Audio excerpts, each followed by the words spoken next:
বিজেপির প্রার্থীদের প্রচারে তৃণমূলের তরফে এই ধরনের বাধা দেওয়ার ঘটনা তো আপনারা অনেক দেখেছেন। শুভেন্দু অধিকারী নমিনেশন থেকে শুরু করে অন্যান্য জায়গায় বিজেপির বিভিন্ন প্রার্থীরা যখন যাচ্ছিলেন প্রচারে, তাদের প্রচারে এইভাবে জয় বাংলা স্লোগান দেওয়া হয়েছে, বাধা দেওয়া হয়েছে, বিভিন্ন ঘটনা ঘটেছে। কদিন আগে অভয়ার মায়ের প্রচারেও একই ঘটনা আমরা দেখেছিলাম। কিন্তু কোথাও কি এই ধরনের ঘটনা দেখেছেন? বিজেপির প্রার্থীকে এইভাবে পাল্টা দিতে দেখেছেন? রীতিমতো জব্দ করে দিলেন রুদ্রনীল ঘোষ। তৃণমূলের তরফে যখন তার প্রচারে বাধা দেওয়া হলো, এমন ঘটনা ঘটালেন রুদ্রনীল ঘোষ, শিবপুরের প্রার্থী, যে পরের বার থেকে তার প্রচারে অন্তত তৃণমূল আর বাধা দেবে না। কি হয়েছে আজকে প্রতিবেদনে বলবো, তার জন্য প্রতিবেদনটা সম্পূর্ণ দেখুন। নমস্কার, আমি সানিয়া, দ্য নিউজ বাংলায় আপনাদের সকলকে স্বাগত। আপনাদেরকে তো আমরা কথা দিয়েছি মাঝে মাঝে প্রয়োজনে কয়েকটা মজার প্রতিবেদনও করব। সারাদিন অত্যন্ত সিরিয়াস খবর নিয়ে প্রতিবেদন করি, তবে মাঝে মাঝে এমন কয়েকটা ঘটনা ঘটে যায় যেগুলো নিয়ে প্রতিবেদন না করলেই নয়। তার মধ্যে একটি ঘটনা হচ্ছে এটা। আজকে সকালবেলা শিবপুরের প্রার্থী রুদ্রনীল ঘোষ, তিনি যখন নিজের প্রচারে গেছিলেন, তৃণমূলের তরফে জয় বাংলা স্লোগান দেওয়া হয়। নতুন কিছু না, এর আগে যতবারই বিজেপির বিভিন্ন প্রার্থীরা নিজের নিজের কেন্দ্রে প্রচারে বেরিয়েছেন, তখন এই ধরনের স্লোগান বহু জায়গায় দেওয়া হয়েছে। কোথাও কোথাও তৃণমূলের মহিলা বাহিনী পাঠিয়ে দেওয়া হয়েছে সমস্যা সৃষ্টির জন্য।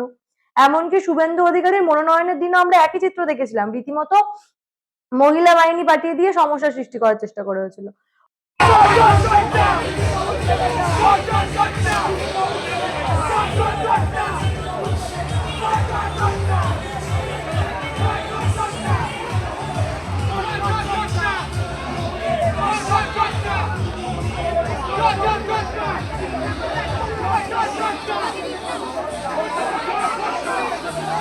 অন্যদিকে অভয়ার মা রত্না দেবনাথ, তার প্রচারেও এই ধরনের ঘটনা দেখেছি, রীতিমতো মহিলা বাহিনী পাঠিয়ে দিয়ে সমস্যা সৃষ্টির চেষ্টা করা হয়েছিল।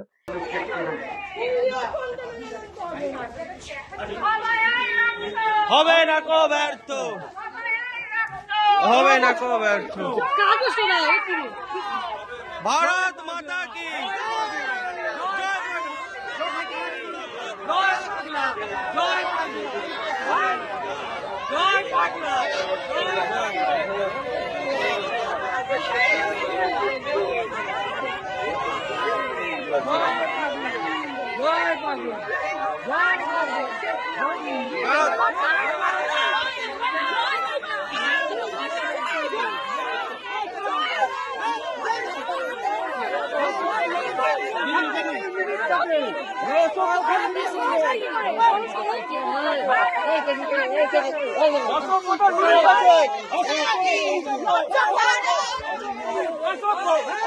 অসভ্য, আপনি অসভ্য,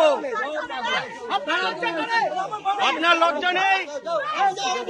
আমি বুঝবো, লজ্জা আছে?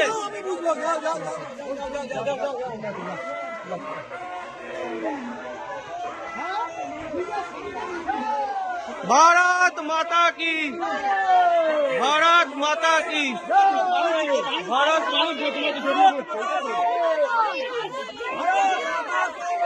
মানুষ জয় ভারত। এই যে না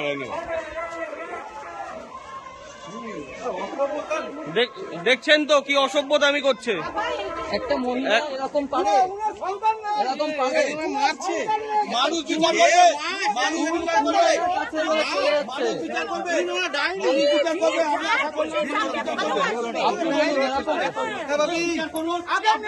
আগে নিজে সংগ্রাম করেন। চলো পাশে থেকে আপনি ডাইনি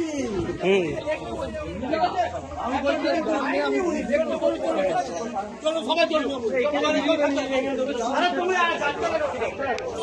এছাড়াও বিভিন্ন জায়গায় শুভেন্দু অধিকারীকে কখনো নন্দীগ্রামে, কখনো অন্য জায়গায়, বিভিন্ন জায়গায় প্রচারে গিয়ে বিজেপির বিভিন্ন প্রার্থীদেরকে এইভাবে জয় বাংলা স্লোগান শুনতে হয়েছে। রীতিমতো তৃণমূলের তরফে ইচ্ছাকৃত ঝামেলা সৃষ্টি করা হয়েছে।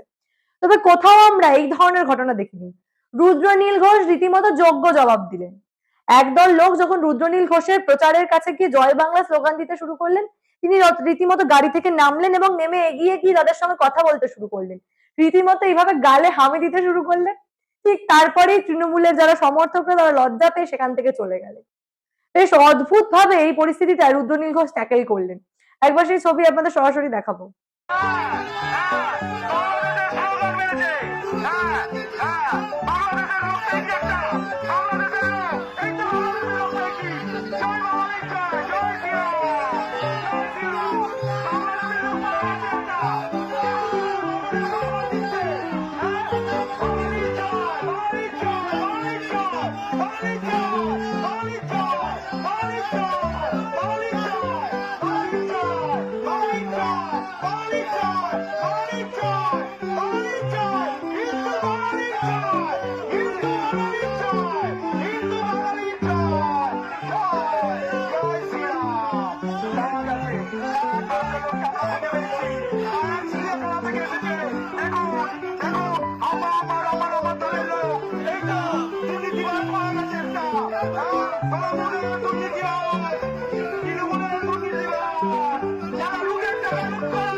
নারী সুরক্ষা নেই যাতে নারী সুরক্ষা এদের হাতে অবহেলাকে জানি খবর করতে গিয়ে হাসা উচিত নয়, কিন্তু এই ছবি দেখে আমি না হেসে অন্তত পারছি না।